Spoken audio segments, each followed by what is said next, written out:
Hi, hello. Welcome to this webinar on building lawn treatment plans. In this webinar, we're going to be looking at building lawn treatment plans with an emphasis on lawn care or professional lawn treatment companies. So I hope you enjoy it. Before we begin, I just wanted to say that this webinar is being recorded. So if you're watching live and you have to leave halfway through, don't worry, we'll be sending you an email with a link to watch the replay version. If you have any questions during this webinar, please enter them in the chat box. If you're watching live, I have got a couple of colleagues in the chat box who'll be answering questions in there if you have anything. If you're watching the replay version, you should also be able to enter questions and they'll be emailed to us and then we can respond to those questions directly with you. This webinar will also be uploaded to the GreenBest Academy, which is the home for all of our webinars now. And if you're watching this video on the GreenBest Academy, any download links that I talk about in this webinar, you'll be able to get to those in the lesson materials section, which is in the link above. If you have any questions and you're watching this on the GreenBest Academy, then please email the questions to either academy@greenbest.co.uk or sales@greenbest.co.uk. And of course, you can always phone us and speak to somebody on our landline number, which is 01963 364 788. So we can begin the presentation. So we're going to be talking about building lawn treatment plans. Great, so my name is Daisy. I've been working at GreenBest since October 2014, so I'll be coming up to 10 years this autumn. My background is I have a degree in biology from the University of Bath. I left there and went on to work in a couple of retail and manufacturing businesses until eventually coming to GreenBest, where I thought, oh great, a job where I can use my degree. So learning about fertilisers and plant growth was really quite interesting and just something that really appealed to me, and I've been here ever since. So I specialise in lawns and lawn fertilisers, not so much sort of direct sales anymore. I have a few projects that I'm working on. One of them is the customer portal. I make sure that's running smoothly for customers, and I'm working on the development of new features in that one. I'm producing the GreenBest Academy, which is our online portal for video courses, where we host our webinars. That takes up a lot of my time, and I'm also sort of involved in the marketing jobs at GreenBest. I am FACTS qualified, which is a basis qualification, meaning that I'm qualified to advise on fertiliser use. I've been educated on ecological use of fertilisers, avoiding overuse of nitrogen, environmental impacts, that sort of thing. So this sort of thing is really talking about fertiliser treatment plans is very sort of my knowledgeable area. Right, so in this presentation today, I'm going to be talking to you about key lawn nutrients, what they're used for, and why you need to use fertilisers in the first place. We're going to take a look at evaluating lawn fertilisers. So when you're buying lawn fertilisers for your treatment plans, the sort of things you could be watching out for, things that will affect your choices of fertilisers. We're going to look at recommended nutrient inputs. And this is really where it comes down to choosing, application rates, how much of each nutrient you're going to be applying, and can influence which products you buy as well. We're going to look at how to work out the application rates for those. We're going to talk about smart lawn fertilisers. We're going to look at a couple of example plans and run through some frequently asked questions. And then at the end, we'll talk about where you can learn more about lawn fertilisers. So, lawn nutrients. Lawn nutrients, what are they and why do we need to apply them? Well, everything needs nutrients to grow. And if you're a scientist, you'll know about the periodic table and elements. And nutrients essentially are elements that are on the earth, and you need to have a certain amount of each one of them in order to grow healthy cells and live, basically. And lawn nutrients is a list of nutrients that we specify for plants in particular, and one of them has certain roles. And what we're doing when we are mowing grass and taking clippings away or taking any organic matter away from a lawn, even if that's scarification, we're taking nutrients away in that organic matter. So we need to put those nutrients back on to the lawn in order to keep it growing healthily. Lawns, if they're just left, like no mowing or fertilisation or whatever at all, they sort of eventually revert back to a natural wildflower meadow. You start to see weeds, those are wildflowers, it becomes poor. The soil becomes poor in nutrients, and then there's more diversity of plants. So in order to keep our lovely green carpet of, just a handful of species, we need to maintain nutrients in there to keep that grass growing at the best possible rate to outcompete all of the weeds and keep it looking great. This particular picture here is some phosphorus deficient grass that I found the other day. And keeping the right level of the right nutrients on a lawn is quite important in keeping it looking really healthy and green. So this is why we sort of need to focus on lawn nutrients. And as lawn professionals, is something that you probably should know about. If your customers ask you, oh, what's that fertiliser and why are you applying that? You can explain, the different nutrients within there and why you're applying them. So the lawn nutrients themselves, they're split into two groups. There's the macronutrients, which are the ones the plants need relatively a lot of.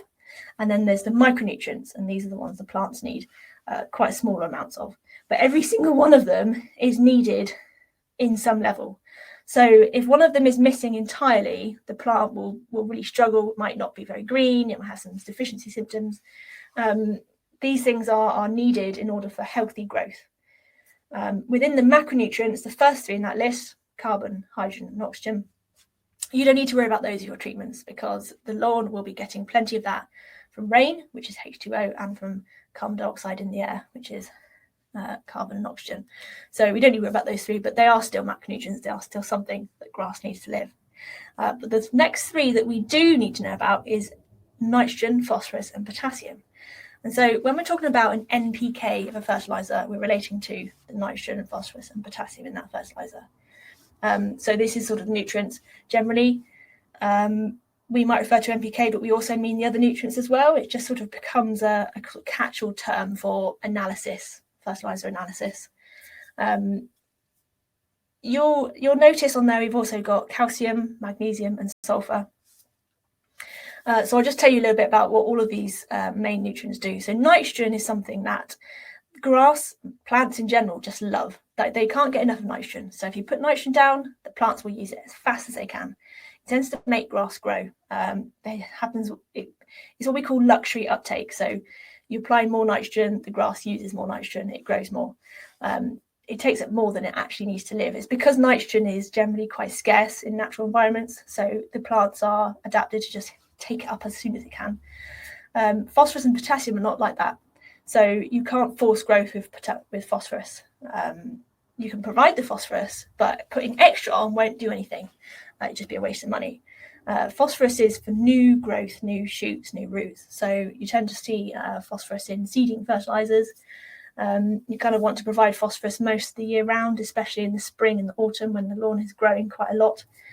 And potassium is mainly drought tolerance and also frost tolerance. So we tend to apply potassium all year round, but potassium is really important in water regulation in the plant. So it helps the plant to stop itself from losing too much water in the summer, open up those channels to let the water go and let the lawn cool down when it gets too hot. So potassium, nitrogen, phosphorus, potassium, really very important nutrients for plants. We also have calcium, which a bit like ourselves and our own bodies, which is responsible for strong bones. Calcium in plants is responsible for strong cell walls. So if you have a good supply of calcium for lawns, that lawn is going to be less prone to disease. It's going to be stronger, healthier. And calcium, obviously, if you've got a very chalky lawn or fairly high pH, generally, you probably have a lot of calcium in the lawn already. It's not something you necessarily need to worry about applying. In some sandy lawns, we tend to apply a bit of liming, or even low pH lawns. Liming is quite good with calcium carbonate to increase those calcium levels.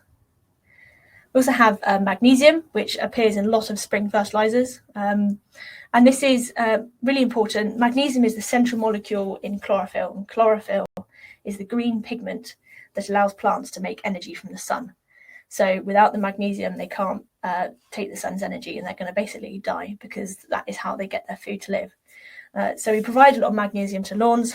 It doesn't need a huge amount, just enough. And you can actually sort of encourage green up with magnesium. It's better to encourage green up with magnesium than it actually is with iron. You'll notice iron actually being in the micronutrients. Plants don't really need a lot of iron. But from our experience, soil analysis show that there is tons of iron in lawns, especially those treated for moss on a regular basis. Lawns will never need, well, regularly treated lawns rarely need extra iron added for green up or colour. They will always have enough in the lawn, and magnesium is the one really you want to apply. It's a slightly longer term effect. And sulphur is on there as well. That's not something you see in fertiliser analysis tables, but it does tend to appear in fertilisers anyway. A lot of our fertiliser materials contain some sulphur. Sort of like 3 decades ago, you wouldn't need to worry about applying sulphur to a lawn because of all this industrial pollution. There was sulphur raining down from the sky. We don't have that now. So some cases, lawns can be deficient in sulphur, and that can affect their colour. But again, it's in fertilisers a lot. If it's something you're worried about, if you've done analysis, you've identified a sulphur deficiency, then you can speak to your fertiliser supplier and they can sort that out. So the micronutrients, I'm not going to go through all of those individually, just iron really, to say that lawns need a very small amount of it. If you apply too much iron to a lawn, so you're going to apply a lot of iron liquid and you find the lawn goes very dark green, what that is actually doing is forcing the lawn to turn that iron into like a dark pigment. That's how it deals with the iron. That's how it processes the extra iron it doesn't need. That dark pigment makes the lawn look darker green. And that's only a temporary effect. After maybe a couple of weeks, the grass will process it and remove that pigment so it go back to its original colour again. Iron, though, is very important in the production of chlorophyll. So if there's no iron at all, which is very rare, then it can be a problem. It can create very sort of yellow grass. So if you want to know more about all of these nutrients in detail, and the sort of relative quantities of what is needed, we cover this actually in our advanced lawn nutrition course, which is on the GreenBest Academy. This is a course that I've written and starred in, and it's a paid premium video course on the GreenBest Academy. It's got a series of videos that you watch. Each one is like sort of 5 to 10 minutes long. And we go through everything about the lawn nutrients and what needed and how to essentially create lawn treatment programs. It's a bit like a very much longer version of this webinar. So if after this webinar you feel like you want to know a bit more, then probably check out the Advanced Lawn Nutrition course. You might find that quite useful. And we've got some other courses coming up in the pipeline. I'm currently working on the Understanding Lawn Soil course, where we're going to cover things like lawn pH and soil texture and soil biology. You can really understand how the soil works in the lawn, really, and that will really help you understand the fertilizers that you apply. So that's a really interesting course, and I'm still writing that one and expecting it to be available autumn, hopefully. Also on the Academy, you have access to all of our webinar recordings, which are always free. So go to greenbestacademy.co.uk and check that out if you think that's interesting. Right, so let's have a look at some fertiliser analysis. What do I mean by fertiliser analysis? Again, we're talking about NPK. So you'll always find on the bag of a fertiliser an analysis table like this one. And you'll often find them in product information guides and possibly on websites, etc. They tell you how much of each nutrient there is in the product, basically. So in this one, we've got Smart Lawn Ultimate, which is our sort of premium spring fertiliser. It's a 25-10, which means 20% of that bag, of the weight of that bag, is elemental nitrogen. That's 20% nitrogen. 5% of that bag is phosphorus pentoxide, and 10% of that bag is potassium oxide. Now, you notice I say oxide rather than elemental. This is sort of like a historical thing that fertiliser manufacturers have done. Many decades ago, when we started producing fertilisers, phosphorus pentoxide and potassium oxide were the forms of those nutrients that you were able to identify in soil tests or in fertiliser tests. And so it just became the way of telling people the analysis. So it's not necessarily that you've got phosphorus pentoxide in that fertiliser, because you won't, because that's quite reactive. It's not very nice stuff, but it just is a relative amount to show you, so you can compare other fertilisers in phosphorus content. And so that's why we also provide an elemental analysis alongside. So I'll see on the right-hand side there in the brackets, you've got 2.2% phosphorus elemental, 8.3% elemental potassium. And it's the same with magnesium and calcium. They also come in oxide values. And it's the same across the whole of the UK. So you can much easier, it's much easier for you to compare fertilizers this way. There are some countries, Australia is one of them. In Australia, you have elemental analysis. So on the bag, it would say Smart Lawn Ultimate, 20, 2.2, 8.3. So, if you're moving country, you want to sort of know if you're going to do, if they're doing elemental or oxide or whatever. But it's just how it is. And then we sort of go forward. I don't think it's ever going to change. But so that's how you can work out, what's in a bag. And so when we're choosing fertilizers, we need to think about, is the ratio of nutrients correct for what I want in this treatment? Generally, as a rule, high nitrogen, i.e. 10% or more, that's a spring, summer fertilizer, potentially very early autumn. This is because obviously nitrogen makes grass grow, and these are the main growing seasons. You might use these high nitrogen fertilizers when you're doing a renovation to get the grass really sort of growing back again and filling in the gaps. And then in the autumn, late autumn, and in the winter, so that's sort of like, October, November, December, January, if you're going to use nitrogen, it needs to be very low level. So we're talking 5-6% at the most. And this is because in the low temperatures, lawn grass goes dormant. It doesn't grow very much. If you're applying too much nitrogen that time of year and the grass is not using it, that nitrogen is just washing away into the local rivers and watercourses and causing problems for the wildlife downstream. So we go low nitrogen in the autumn and winter. You're just providing just enough nitrogen to keep the grass healthy, resisting disease. And you can use this alongside iron treatments maybe, if you want to do moss treatments at the same time. That's fine. Phosphorus and potassium, we tend to apply the same amount of those all year round. The only time you'll apply a higher phosphorus feed is when you're doing like seeding or turfing, possibly renovations if there's seeding going along at the same time. So we have a fertilizer called Seed Starter, which is a 6-10-8 NPK. It's got 10% phosphorus in there.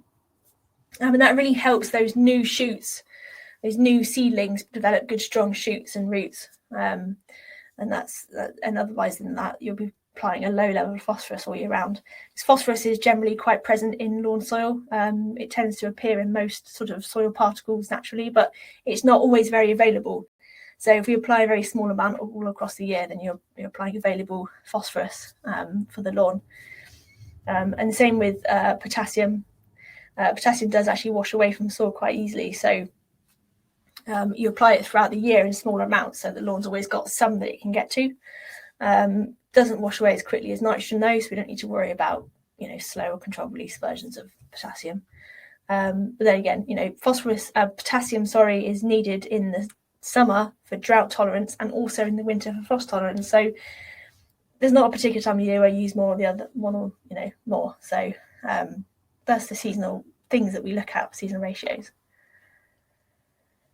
And then you've got an idea of the ratio NPK you're looking for. Other things you can do to evaluate lawn fertilizers include checking out the longevity. So lawn fertilizers, generally for professionals, they have around a 10 to 12 week longevity. You can get conventional fertilizers. That means there's no sort of slow control release technology in those, and they will last for around 4 to 6 weeks. So maybe, in the winter, that's probably better. But in the spring and summer, we definitely want to extend that longevity of the fertilizer, especially if you have a lot of customers and you don't want to go back to them, for a 3-month gap. A 10 to 12 week longevity is ideal, really. You want the grass to sort of stay nice and green, start to tail off a little bit before you arrive back to the customer again. So there's different technologies you can access with longevity. We have got a polymer coated urea, which is Nutrilon V90, and that's the sort of bright greeny blue granules in that fertilizer photo there. This is a polymer coated urea, so there's a urea granule inside a polymer coating, and that coating is just thick enough to prevent the urea from coming out too fast but also not so thick that it takes 6 months. So it's just thick enough to allow it to come out over sort of 10 to 12 week period. And so obviously it's coloured, that makes it easier for us to identify it in blends. And so that really is the most reliable form of slow and controlled release fertilisers that we have at the moment. There are also sulphur coated fertilisers. That's a bit more older technology, not as reliable, but the same sort of idea where you have a sulphur coating over urea granule. They tend to be prone to sort of splitting and cracking and getting spotting of green here and there. And then the other one is, we call it enhanced efficiency fertilisers, which is something like a urea granule coated in a urease inhibitor.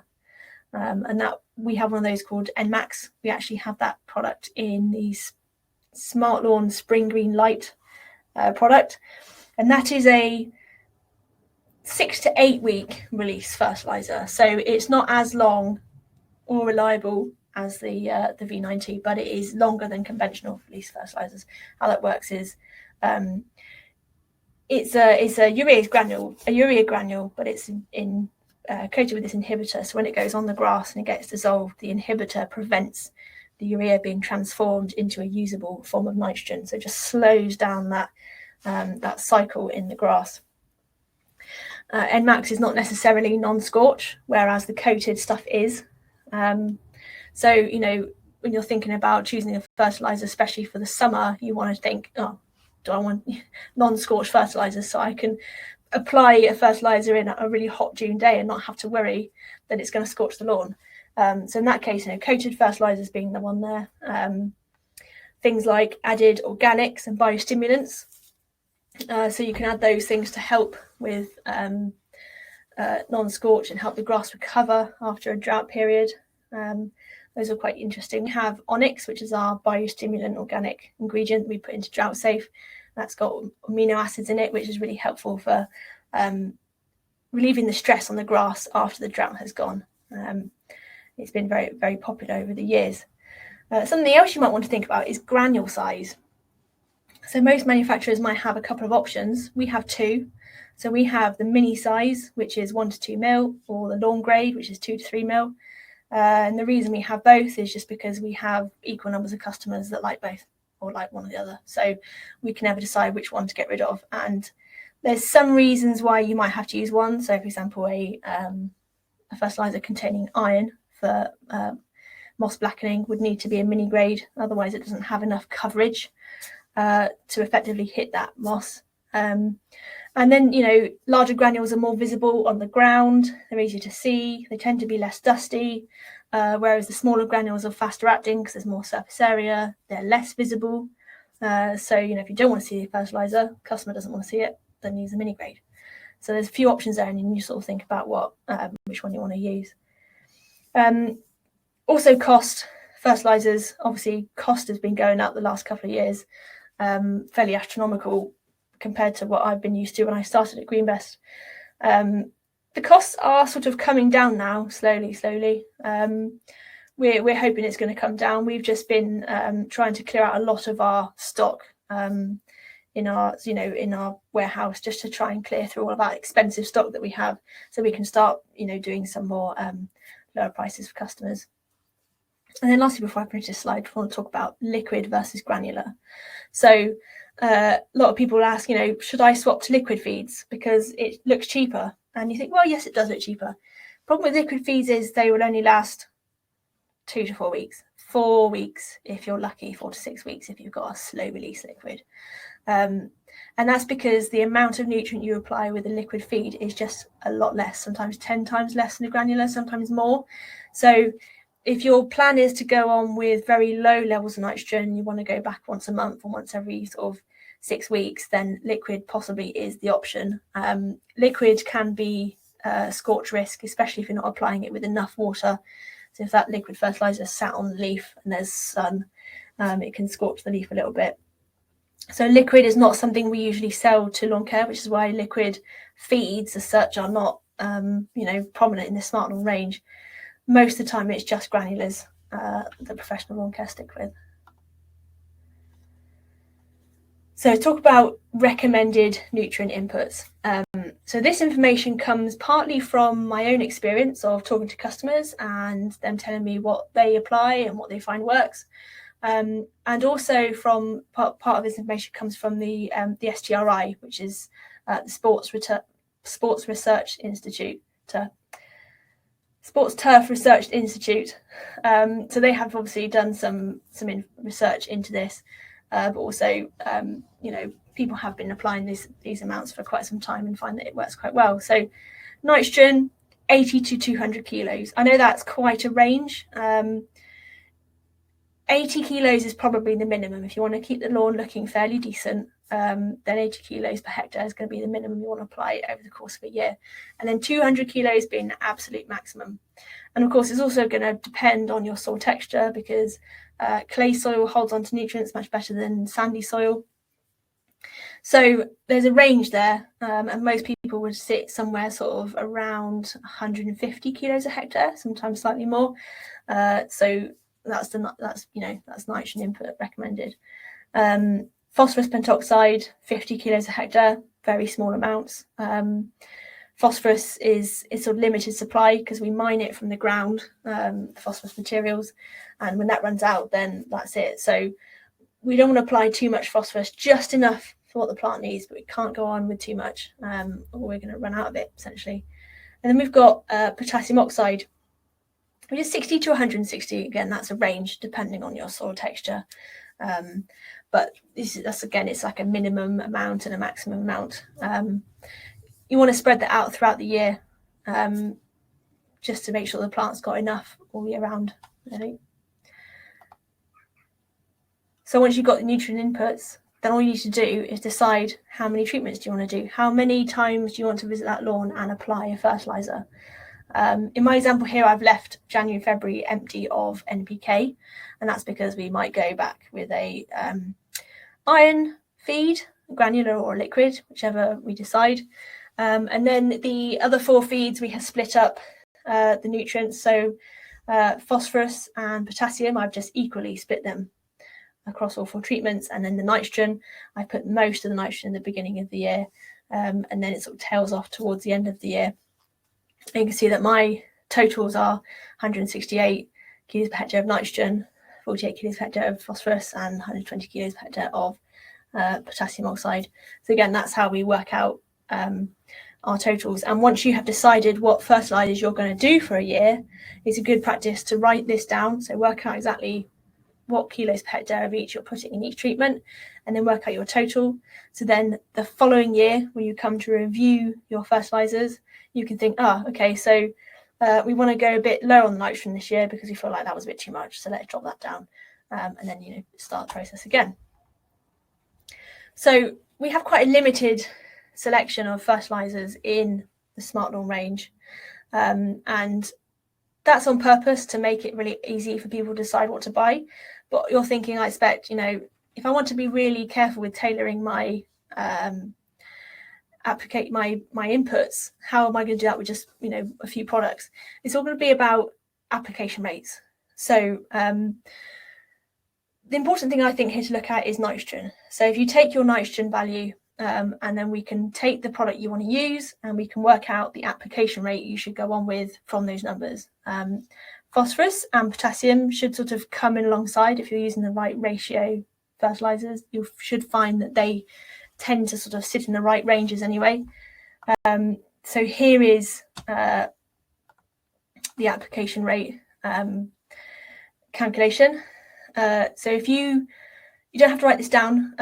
If you want, you can download the slides and keep a copy of this. If you're watching live, you should be able to download the slides now, or if you're watching the replay version.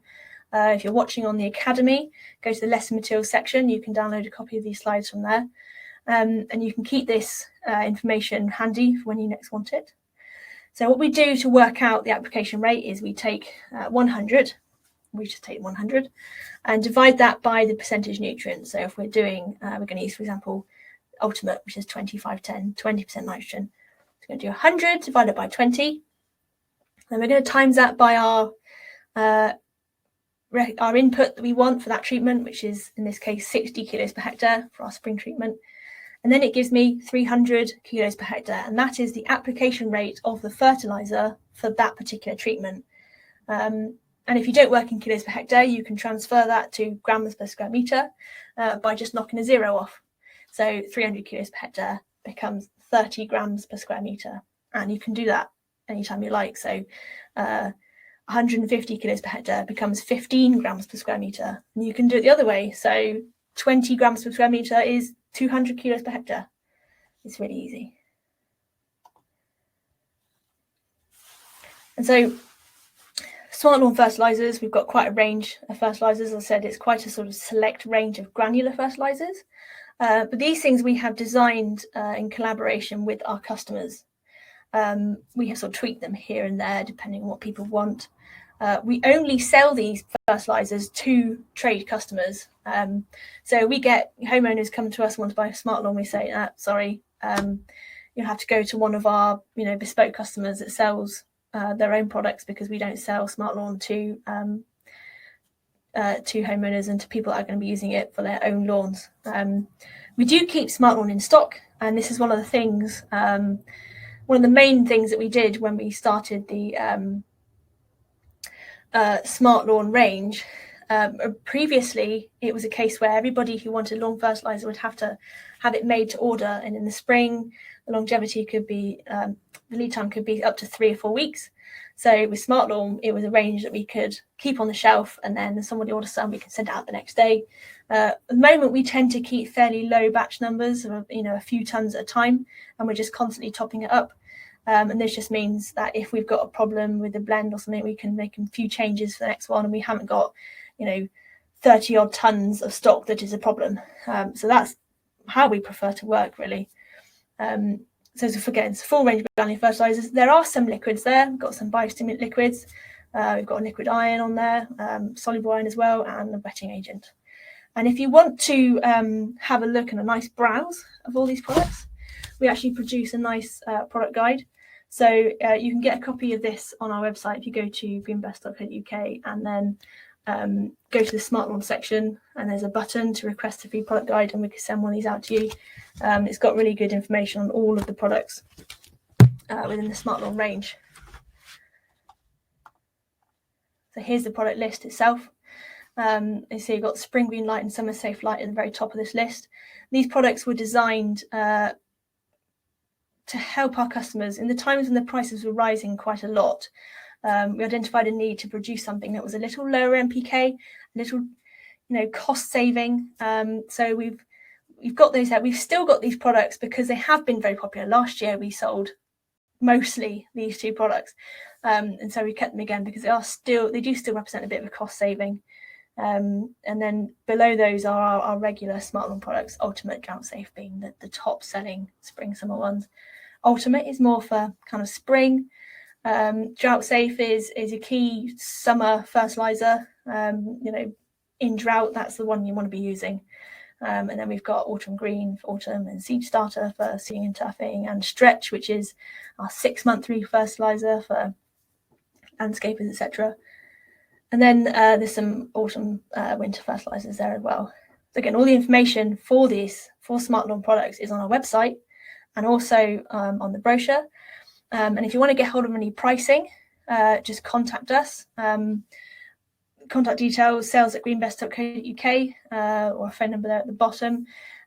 We have an online customer portal. So any customer or anybody that we set up with an account can log in there and see live prices anytime. And you can also place orders on there. So that's really the best way to get prices. But yeah, definitely contact us if you're interested in any prices on these. So very quickly before I finish, let's just have a look at some example plans.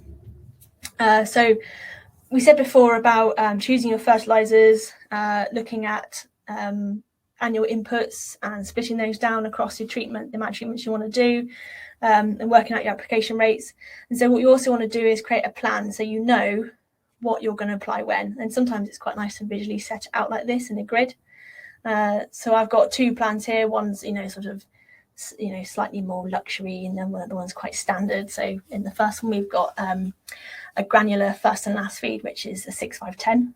and then that goes alongside a liquid iron treatment if there's moss on the lawn, followed by a feed of ultimate, and then drought safe, and then autumn green, and then going back to first and last again. And then the standard lawn treatment plan below that. Got first and last with iron in it, which just sort of hit everything.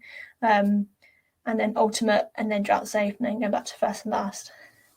Just while I think about it, the first and last 6FE is quite a flexible one, because you can actually apply that at a lower rate just to sort of green the grass a little bit and feed it, or a higher rate to really blacken the moss. So in some cases you might apply it at a lower rate to some lawns, and sometimes you might apply it at a higher rate to some lawns.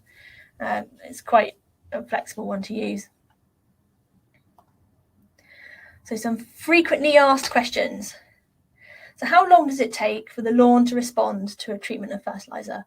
Well, it depends on a few things. It kind of depends on the granule size, because the smaller granules will dissolve faster, and it will react faster with a smaller grade. Sometimes it can be the material that's there. So some fertilisers produce quite fast results. Some take a bit of time to break down and go through a bacterial process. Generally, if it's watering in as well. So if a fertiliser is applied and it's watered in well, then you should start to see some results within a week, sometimes even faster than that.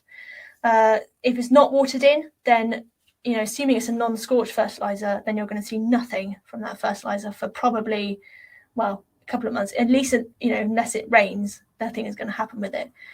So it depends really on the fertiliser itself. Things like fertilisers of iron in, they react a lot faster in terms of green up than fertilisers of nitrogen in.